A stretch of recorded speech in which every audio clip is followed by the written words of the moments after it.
Bagaimana hari ini, sehat?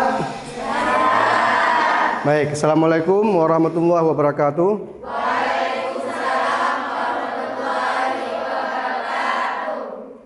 Hari ini kita kembali lanjut mata kuliah kita, mata kuliah Kapita Selekta. Ini sebuah mata kuliah penting dan hari ini materi kita coba mengkaji tentang masalah-masalah atau problem-problem pendidikan di Indonesia, termasuk Aceh. Ya. Tapi yang pasti, mata kuliah ini kenapa penting? Karena memang dia Kapita Selekta itu memang mengidentifikasikan masalah, lalu mencari solusinya. Harus ada problem solvernya, problem solvingnya. Ya. Jadi tujuan mata kuliah Kapita Selekta ini adalah agar mahasiswa memiliki wawasan yang komprehensif dan pendekatan integrasi dalam mengidentifikasi, menyikapi masalah dan mencari solusi terhadap problema pendidikan. Jadi kalau kita bicara Kapita Selekta, ya, Kapita Selekta, maka yang penting adalah identifikasi masalah. Ya. Yang kedua, mencari solusi, ya, problem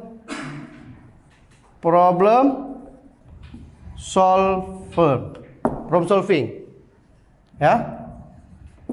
Nah, ini jadi mata kuliah ini penting supaya kita dengan mudah menghubungkan setiap masalah pendidikan dengan solusinya, dengan problem solvingnya. Nah, kalian kan jurusan PGSD ya. Nah, tentu banyak sekali masalah-masalah yang menyangkut dengan pendidikan, dengan tenaga pengajaran, dengan tenaga kependidikan, ya kan? Kalau guru SD kan semuanya dia kan.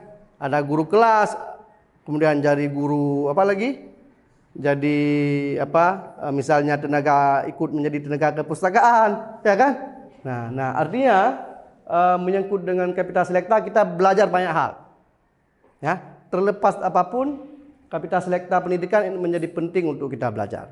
Sama kan? Jadi Kapita Selekta pendidikan adalah suatu mata kuliah yang membahas kumpulan masalah dari pendidikan yang penting dan terpilih untuk dicari penyebab dan ditentukan jalan keluarnya. Hari ini kita coba lihat secara makro, ya. Hari ini kita lihat secara makro pendidikan Indonesia, masalahnya, kemudian solusinya. Kalau bisa kita lebih mengkerucut, kita coba identifikasi apa saja masalah pendidikan Aceh. Itu aja, ya. Kita coba identifikasi ya. Kita coba identifikasi masalah pendidikan Aceh. Masalah pendidikan Aceh. Oke. Kira-kira nanti kita cari solusinya ya. Ini patron kita ya. Pertama kita identifikasi dulu masalahnya apa, baru nanti kita berikan masukan, berikan tawaran. Kira-kira apa solusi untuk menyelesaikan masalah-masalah pendidikan di Aceh. Kalau kita lihat masalah pendidikan di Aceh, maka ada banyak masalah pendidikan di Aceh. Saya mau coba mendengar kira-kira dari pandangan Anda sebagai mahasiswa PGSD, kira-kira apa saja masalah pendidikan di Aceh yang bisa kita identifikasi. Oke, silakan. Tenaga pendidikan. Tenaga kependidikan. Oke, tenaga kependidikan. Tenaga pendidikan ya. Tenaga pendidikan dan kependidikan juga, ya kan? Kependidikan juga. Kependidikan itu misalnya laboran, pustakawan, ya kan? Itu dihitung menjadi tenaga kependidikan. Kalau tenaga pendidikan guru aja, guru, kepala sekolah, ya kan? Nah tapi kalau tenaga kependidikan banyak dia, tenaga non tendik, non kependidikan itu banyak. Oke, kita identifikasi dulu ya. Itu satu. Yang kedua, siapa lagi? Siapa lagi yang kedua? Apa masalah lagi? Ya, silakan. Ya, mutu guru. Oke. Mutu guru ya. Mutu guru ini menjadi menarik juga nih. Ya. Mutu guru di Aceh tahu ranking berapa? Jangan kita bilang nggak enak. Tapi sejujurnya mutu guru di Aceh rendah sekali. Pernah satu waktu Kemendikbud buat perangkingan mutu guru di Indonesia. Tahu hasilnya apa? Berapa provinsi kita di Indonesia? 34 provinsi. Tahu kita ranking berapa mutu guru kita? Nomor terakhir. Pada satu waktu ya. Saya nggak bilang tahunnya. Pada satu waktu. Sekarang udah bagus. Yang ketiga sekarang. Kira-kira apa lagi? Apa yang ketiga? Oke, lanjut. Kontribusi LPTK. Oke, FKIP ya. Kontribusi LPTK, perguruan tinggi lah ya. Lembaga Pendidikan Tinggi. LPTK, keguruan. Lembaga Pendidikan Tinggi Keguruan. Di sini peran FKIP ya kan, tarbiyah menjadi penting. Jadi kalau misalnya gurunya berkualitas, itu berarti produksinya bagus. Ya kan? Guru itu diproduksi di mana? Di mana diproduksi guru? Guru diproduksi kan di kampus. Ya kan? Nah, tapi kalau hasilnya mutu guru rendah, nah ini kan jadi masalah kita tadi kan? Berarti produksinya yang salah. Betul nggak? Nah, siapa yang produksi itu? Kampus. Nah, akhirnya masalah pendidikan kita di Aceh atau di Indonesia, LPTK menjadi peran sentral. Jadi kontribusi LPTK terhadap masalah pendidikan itu menjadi penting dan nyata wujudnya, ya. Nyata wujudnya, ya. Oke, yang ketiga, yang keempat. Apa? Yang keempat. Kurikulum pendidikan. Oke, kurikulum pendidikan. Kenapa dengan kurikulum ini? Bisa jadi kurikulum karena ganti menteri, ganti kurikulum. Ya kan? Yang memang siapa? Yang susah siapa? Guru. Orang tua. Ya, dinas juga ikut susah juga. Ganti menteri, ganti sistem. Ganti menteri, ganti kebijakan. Ya, oke. Jadi penting. Oke, yang berikutnya. Apa? Pendidikan vokasi. Oke, kejuruan ya. Pendidikan kejuruan, pendidikan vokasi.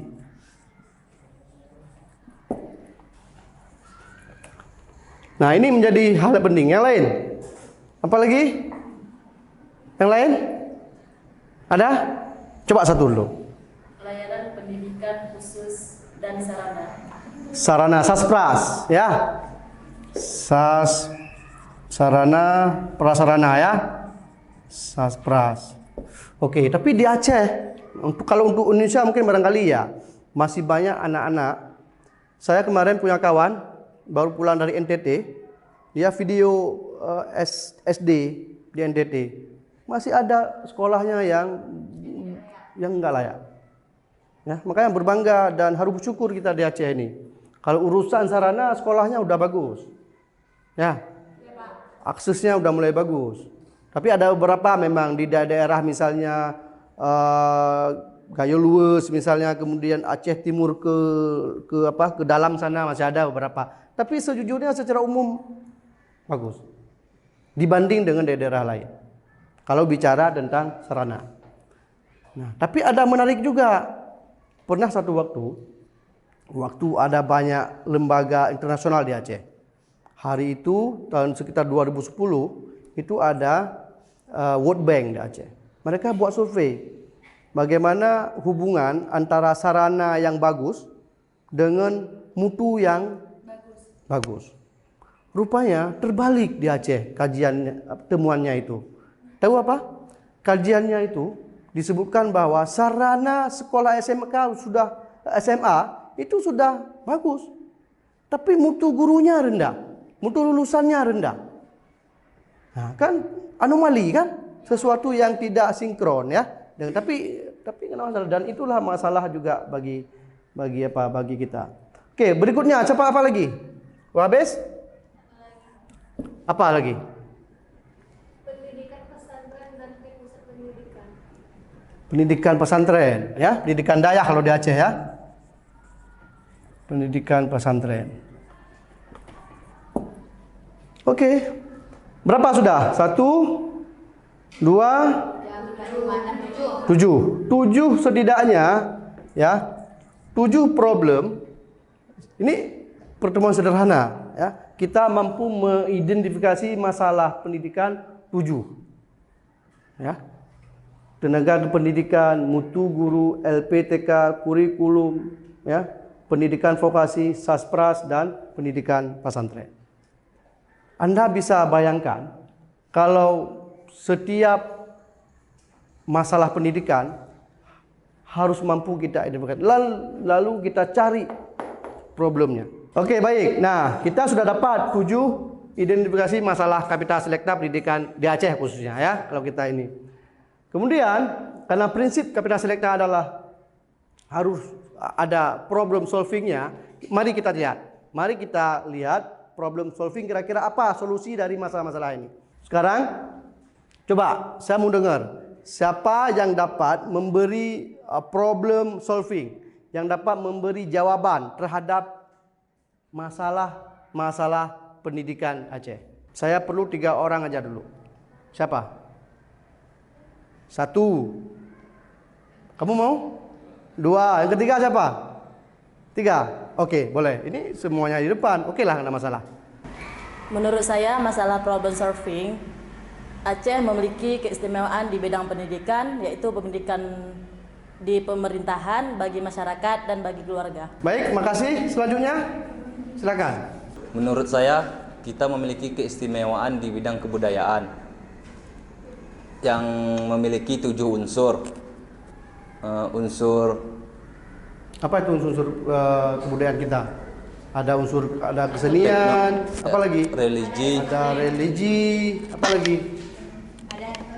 Ada adat, ada istiadat, boleh, apa lagi?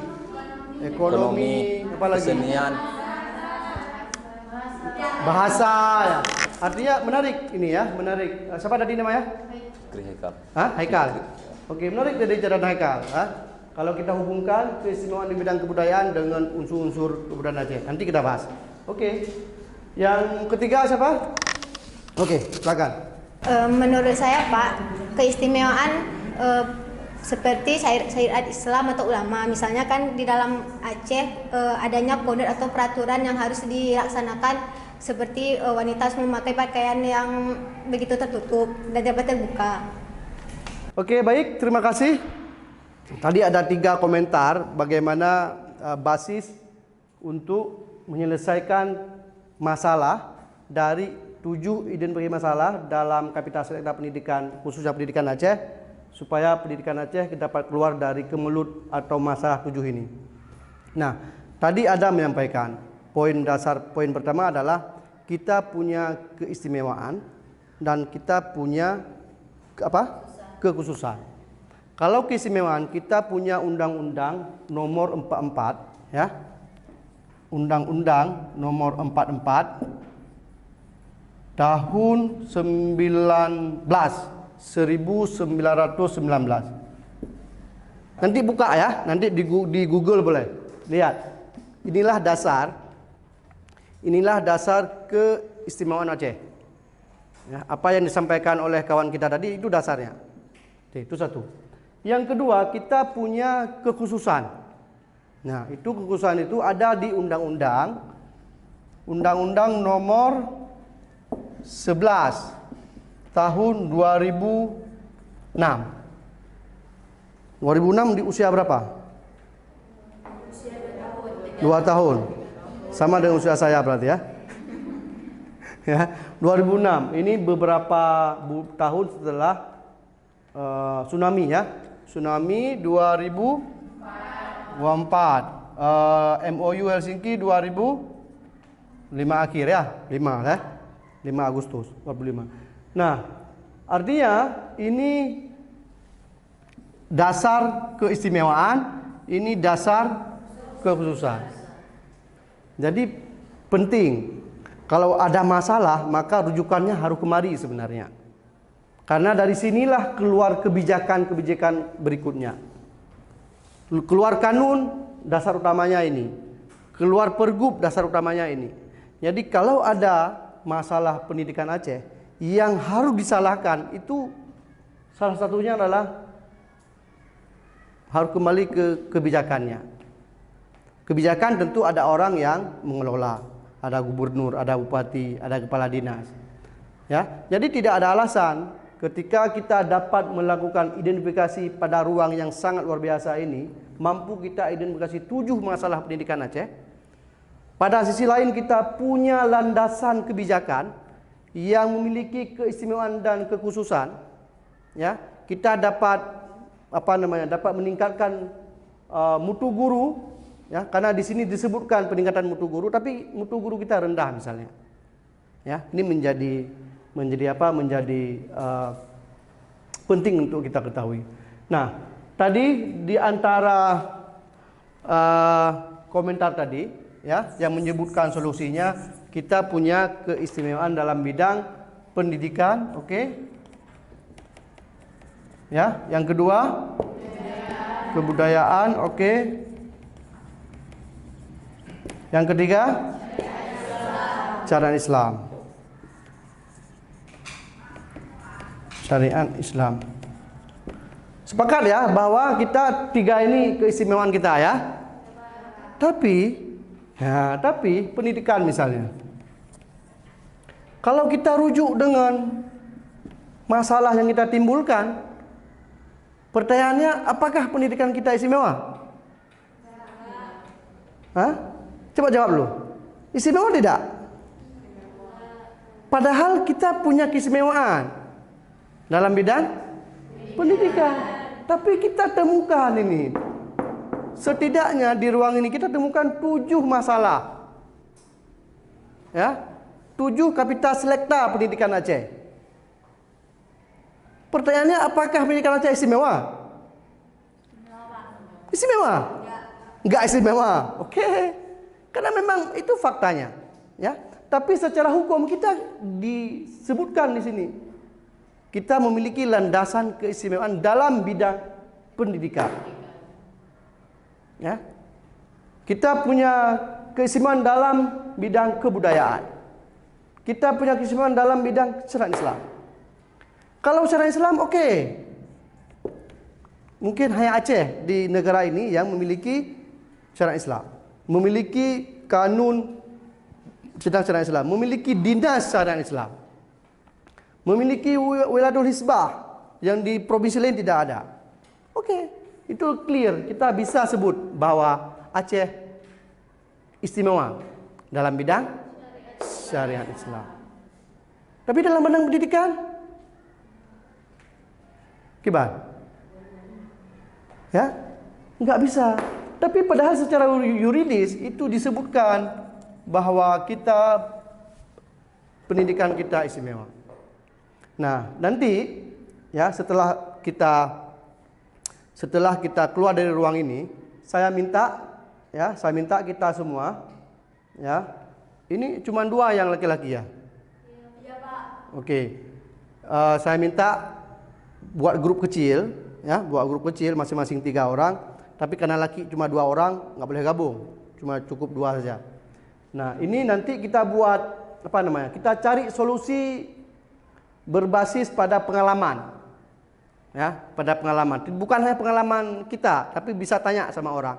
Kira-kira kalau mutu, kami ini di Ruang Kalau udah kita identifikasi bahwa mutu pendidikan, mutu guru kita rendah. Bagaimana solusinya? Nah, saya mau itu. Bisa ya? Bisa ya? Oke. Kita nanti minimal dapat 2 solusi. Satu-satu ini dapat 2 solusi. Saya membuat video khusus untuk ini. Ya, saya punya link, punya YouTube, ya. Kemudian saya masukkan isu itu. Tahu kenapa? Hampir 10 ribuan tenaga kependidikan ini nggak cukup di Indonesia. Ya, ribuan tenaga kependidikan nggak cukup di Indonesia. Aceh bagaimana? Masuk di dalamnya. Tahu Apa saja tenaga kependidikan di Aceh dan di Indonesia yang nggak cukup? Pertama, laboran. Yang kedua, pustakawan. Pustaka ada di semua sekolah, ya kan? Tapi nggak ada pustakawan yang sarjana pustakanya, nggak ada. Siapa yang mengelola pustakanya? Guru kelas, guru agama, karena mereka banyak sekali nggak cukup jam. Ya. Nah, ini artinya bahwa ketika kita nanti kalian cari solusinya, bahwa solusinya misalnya perlu rekrutmen tenaga kependidikan. Nah, ini saya kasih contoh. Ya, kita harus jelas nih bahwa masalah pendidikan di Indonesia dan Aceh, tenaga kependidikan, terutama tenaga kependidikannya, tenaga tendiknya, ada guru, ada laboran, ada pustakawan, ada tenaga IT. Ya, tenaga IT nggak cukup di sekolah. Makanya jangan heran, operator sekolah itu guru agama misalnya. Ya. Nah, ini menjadi penting bahwa kita mau pertemuan berikutnya nanti masing-masing bawa grup lah ya, 3 orang 1 grup, masing-masing cari solusi dulu. Karena kalau kita bahas di pertemuan ini nggak mungkin ya. Nah, kita cari pertemuan ke depan, kita tampil begini aja, nggak mesti harus ke depan. Jadi masing-masing di ruang ini tampil lalu menonjolkan, saya kelompok tenaga kependidikan, solusi dari masalah ini adalah 1, 2, 3. Terus nanti ke kelompok apa lagi? Ke kelompok mutu guru. Saya dari kelompok mutu guru. Solusinya adalah 1, 2, 3. Nah, bisa ya? Bisa. Oke. Hari ini kita telah belajar kapital selekta pendidikan ya, di pertemuan ketiga. Kita dapat mengidentifikasi masalah, kemudian kita dapat problem ini jadi PR ya. Tapi sekilas tadi sudah saya terangkan. Tapi kita hari ini mampu menyebutkan 7 masalah kapital selekta pendidikan di Indonesia dan juga di Aceh. Nah, dari 7 ini tentu mungkin punya pandangan, punya masukan bahwa ini menjadi poin penting bagaimana kita dapat mengetahui ya. Anda ini kan sudah mengetahui ini bahwa setiap bicara kapital selekta ada identifikasi masalah dan ada problemnya, ada solusinya. Nah, kira-kira selain ini ada pertanyaan tidak sebelum kita tutup perkuliahan? Ini waktunya udah 3:30. Saya, Pak. Oke. Pak, apa saja masalah pendidikan di Indonesia, Pak? Oke, pertanyaan bagus. Tadi pertanyaan apa saja masalah pendidikan Indonesia. Salah satunya adalah tenaga pendidikan. Tenaga pendidikan kita nggak cukup. Di samping perubahan sistem, ganti menteri, ganti kurikulum, ganti sistem. Nah, barangkali banyak hal ya. Kalau kita mau melihat secara makro banyak hal. Tapi kalau kita mau melihat secara mikro, finansial barangkali ya. Sekarang kalau guru misalnya sudah mulai sejahtera ya. Tapi apakah kesejahteraan guru itu berkorelasi positif terhadap mutu guru atau mutu pendidikan? Nah, ini menjadi question, menjadi pertanyaan besar ya. Tapi secara umum tata kelola pendidikan di Indonesia makin hari makin menuju garis yang lebih baik ya. Tapi masalahnya memang ada di level kebijakan, ada di level proses barangkali juga ya. Ada pada level masyarakat juga ya. Atensi atau perhatian masyarakat terhadap pendidikan juga di Indonesia kan belum begitu maksimal juga ya. Oke, yang pertama tadi ya. Yang kedua, siapa mau bertanya lagi? Nggak ada? Oke. Bagaimana daya saing pendidikan Indonesia lebih baik dari negara lain? Ya, daya saing pendidikan Indonesia memang kalau merujuk pada survei ya, survei internasional, memang daya saing kita di bawah Singapura, di bawah Malaysia, di bawah Thailand ya. Menjadi problem. Ya, daya saing kita rendah sekali. Tapi kalau kita mampu meningkatkan mutu guru, ya, karena ini peran sentral ini. Karena gurulah, jadi peluang tinggi harus kita tingkatkan sebagai produksi guru. Gurunya harus ada pelatihan supaya dia terus mengasah skill mengajar dan pendampingannya. Diakhiri apa? Oleh output lulusan. Ya kan? Lulusan inilah yang melahirkan daya saing bangsa ini. Kalau lulusannya bodrek semua, nggak mungkin daya saingnya bagus. Ya, bodrek. Nggak mungkin. Makanya lulusannya harus bagus. Jadi mulai dari produksi kampus ini, kalian itu harus belajar serius. Bahasa harus belajar. Kalau mau menjadi pemain, menjadi daya saing tinggi, ya. Bahasa bagus. Jadi apapun, misalnya ke depan kan profesi kita belum tentu guru juga. Tapi ilmu-ilmu ini harus kita belajar tentu ya. Nah, karena ada banyak profesi ke depan itu tidak lagi, guru itu tidak lagi interaksi dengan murid seperti kita ini. Ini termasuk metode yang konvensional. Ke depan kita belajar di ruang sendiri, murid di ruang sendiri. Dan ini kan sudah mulai dengan Zoom, dengan pendekatan Google Meet segala macam. Ya kan? Beberapa tahun sebelumnya kan kita misalnya waktu Covid kan saya belajar di rumah, mengajar di rumah, kalian di rumah. Ya kan? Nah, itu kan perkembangan teknologi dan kita harus aware, harus dekat dengan perkembangan teknologi. Oke, yang ketiga masih ada? Oke. Anggaran pendidikan ERC kan itu banyak ya Pak. Nah, tapi kenapa untuk pendidikan ERC itu kurang baik? Nah, itu ya. Itu menarik. Kita tadi udah mulai kita singgung ya, bahwa pengle tapi kasihan. Betul enggak? Hah? Betul enggak di Aceh banyak uang? Tapi miskin orangnya. Karena apa? Data statistik menyebutkan bahwa Aceh itu termiskin di Sumatera. Nomor 1. Ya, itu data statistik. Kalau kita nggak percaya data statistik, buat data lain. Tapi saya termasuk orang yang percaya terhadap data. Ya. Dan kita nomor 6 atau nomor 7 nasional kemiskinan. Angka kemiskinan kita itu lebih besar kita Aceh daripada angka kemiskinan nasional. Bukan itu fokus kita. Fokus kita pertanyaan tadi adalah kenapa sarana bagus misalnya, yang seperti yang saya jelaskan tadi, itu data World Bank itu.